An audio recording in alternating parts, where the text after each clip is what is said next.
দেখুন, বহু মসজিদ থেকে মাইক নামিয়ে নিয়েছে, অনেকেই নামিয়ে নিয়েছে। আমাদের বিভিন্ন মন্দিরেও যে আওয়াজ চলতো, আওয়াজ বন্ধ করা হয়েছে, কেবল সময় বাঁধা আছে, তার জন্য ওরা চালাচ্ছে, অন্যকে ডিস্টার্ব না করে।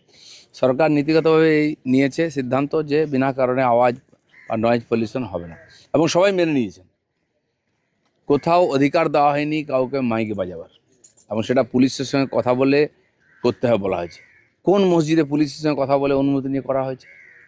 তারপরে যদি কেউ কোর্টে যায় তো স্বাভাবিকভাবে সে তো হারবেই। এটা এক প্রকার সরকারকে চ্যালেঞ্জ করা, যারা করছে তারা ঠিক করছে না।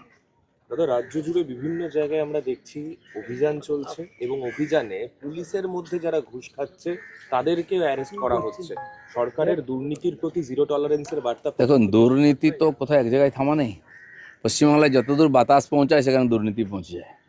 আর সমস্যাটা শুরু হয়েছে পুলিশ থেকে। পুলিশ সবচেয়ে বেশি করাপ্ট হয়েছে। পুলিশের কাজ হয়েছে টাকা তুলে দেওয়া। সেই জন্য যারা এর সঙ্গে যুক্ত আছে সরকার কাউকে ছাড়বে না। শুরু হয়েছে, যারা করাপশান ধরবে তারা যদি করাপ্টেড হয় তাহলে কি করে হবে? সোর্সের মধ্যে ভূত। সেজন্য সমস্ত জায়গা থেকে করাপশান মুক্ত হোক আমরা চাই, সমাজও চায়। সব জায়গায় একই ধরনের শুরু হয়ে গেছে অ্যাক্টিভিটি।